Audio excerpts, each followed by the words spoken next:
Awesome. Cool.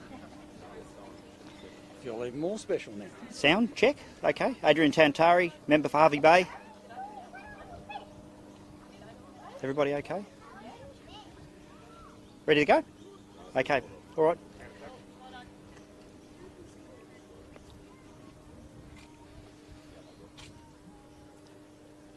Hello. I'd like to welcome everybody here today for what will be an exciting announcement for the Great Sandy Marine Park. Today we'll be announcing the launch of the draft plan for the Great Sandy Marine Park, which has been a few years in the making, and I know a lot of people are very interested to see what's in the draft plan. I, as the local member, have fought very hard to ensure that if there are any impacts coming from this draft plan, that there will be an assistance package put in place for the individuals who may be impacted by this. But the upsides are far better than the downsides. And with this plan, we're going to make sure that we look after this area, this beautiful pristine area of ours in Hervey Bay, for many generations to come. We're going to be looking after the dugongs, the turtles, the whales. We're making sure that we have a sustainable fishing industry here in Hervey Bay as well. And we also make sure that our wonderful lifestyle that we have here in Hervey Bay, our recreational lifestyle, will be maintained for generations to come. I'll hand over to the Minister for Environment and welcome him here today to just go through the detail of what this plan will be about, and we'll take questions later. Okay?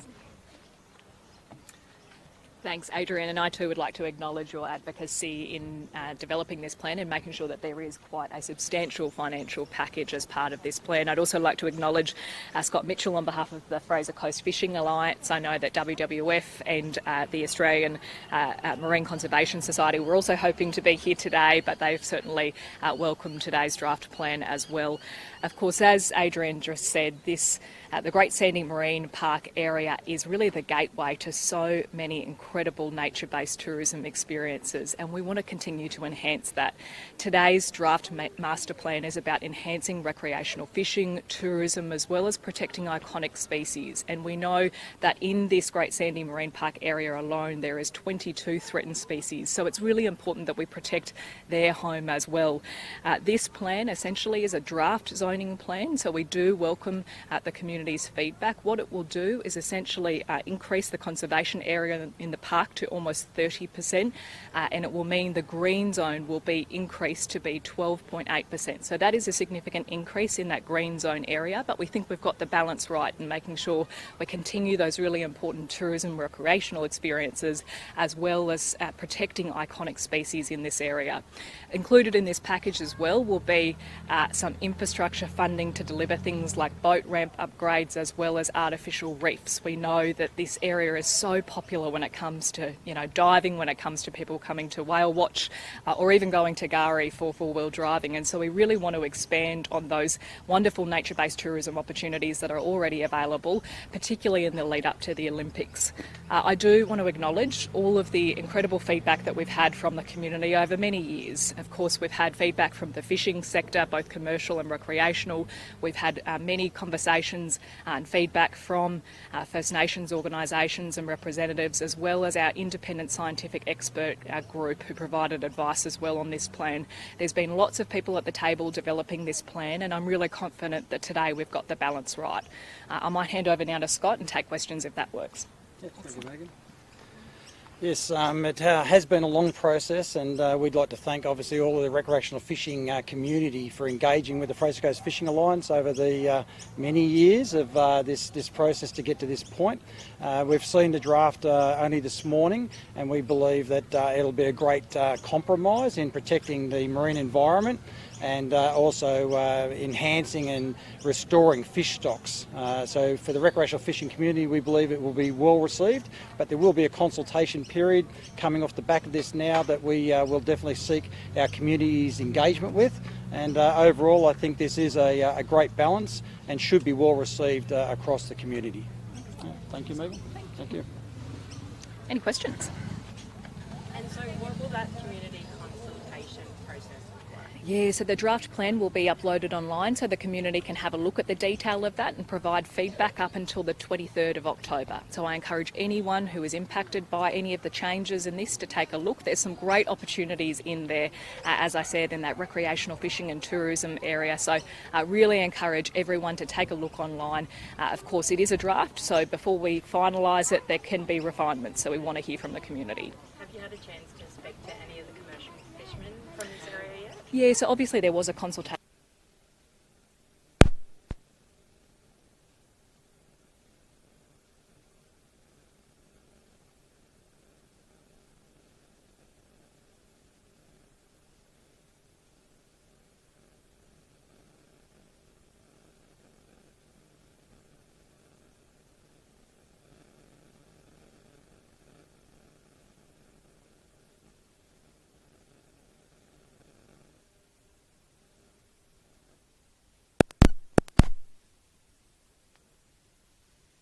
Is there any way you're hoping to bring that $3 million back through tourism, or how are we going to come back from that loss? Yeah, so we know that annually recreational fishing and the tourism sector both contribute $421 million. So enhancing those sectors is going to create lots of jobs.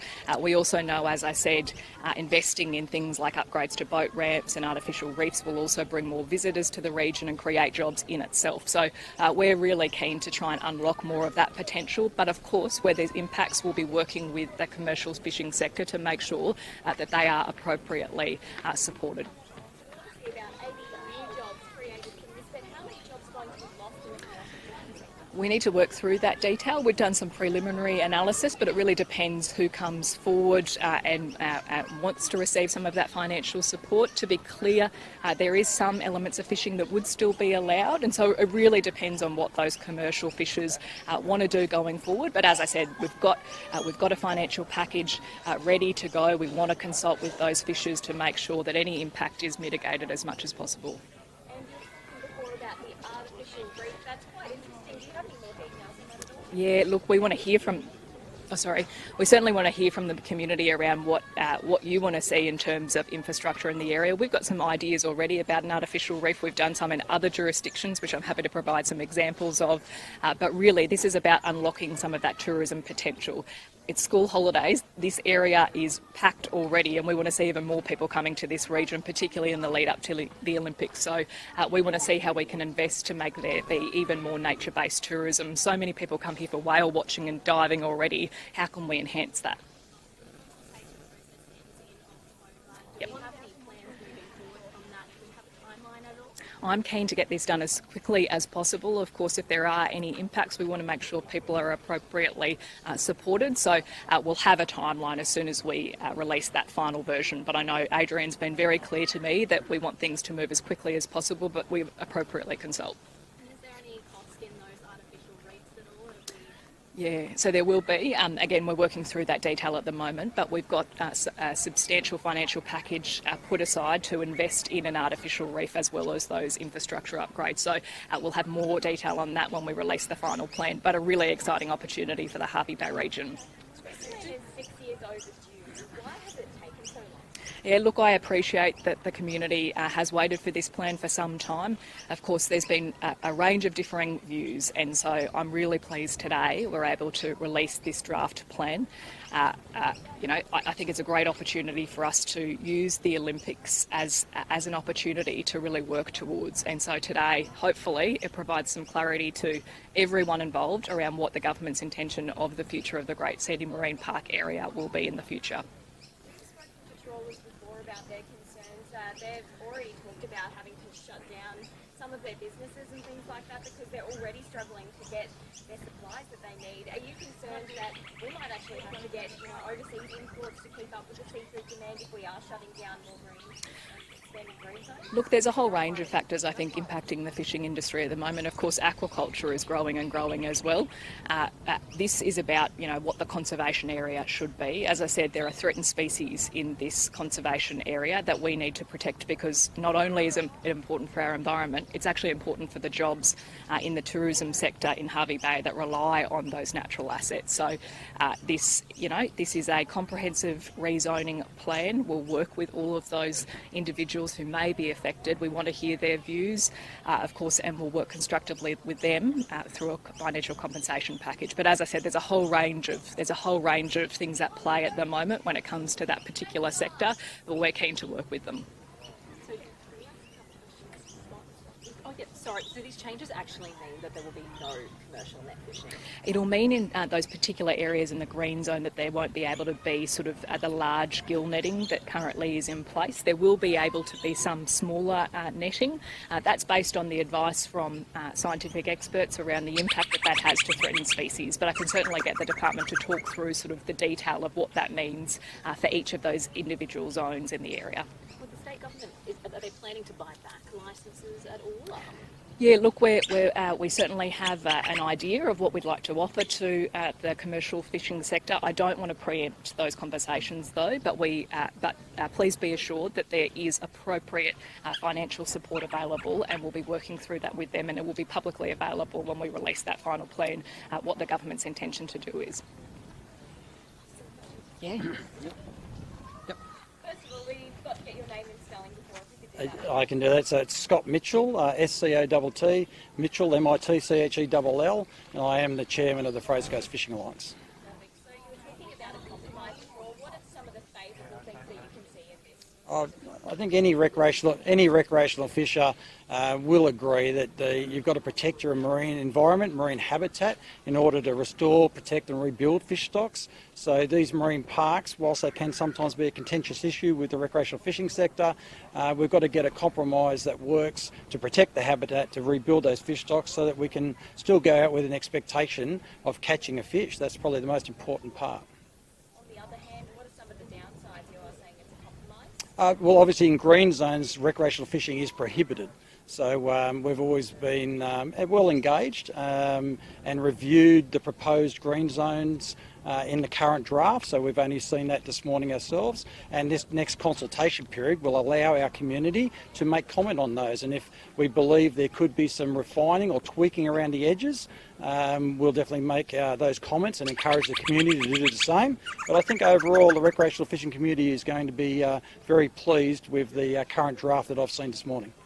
You're saying the recreational fishing community is going to be quite pleased. Do you have any thoughts on what the commercial fishing industry is going to think? Obviously there's going to be an impact on some of the zoning changes for the commercial fishing sector, and again the Frescoast Fishing Alliance has always supported compensation for any loss of access through the marine park zoning process, and Meaghan has confirmed that those packages will be available and offered as we go forward. Adrienne, I just had a question. Sorry.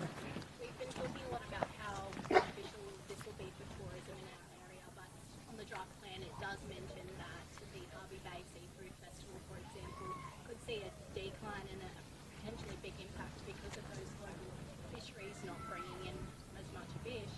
I guess, what's your response to that? Are you disappointed that we could see a decline in festivals like that in the area? Look,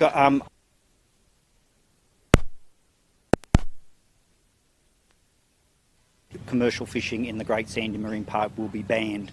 Of course, there'll be a reduction in the catch. We'll do what we can to work with the commercial industry to improve their outcomes for those individuals who want to stay within the industry. Obviously, there could be impacts to the Seafood Festival. We're not sure of that just yet because, again, this is a draft and we're moving towards the final plan. But if there is some impacts there, obviously any impacts to festivals and that will be of concern. But we'll be working with them to ensure that we can do what we can to make sure that the impacts aren't that great. And people like Scott have been advocating for this draft plan to come for a long time now. Why has it taken so long?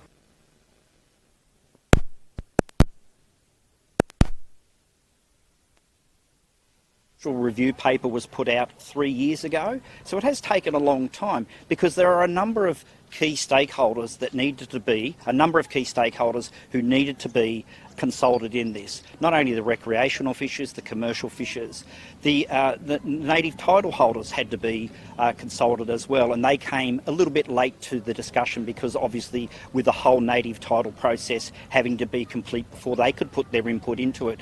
But also just the general community.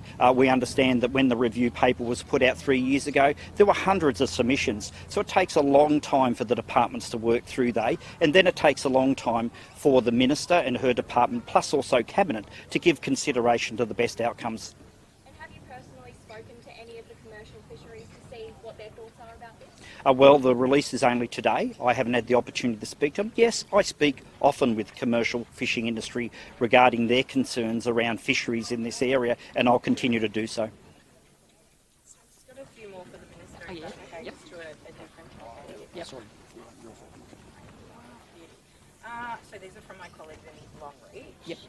What is your response to Origin Energy's announcement it will review its permit sites to frack in the channel? Look, obviously that's a commercial decision for Origin.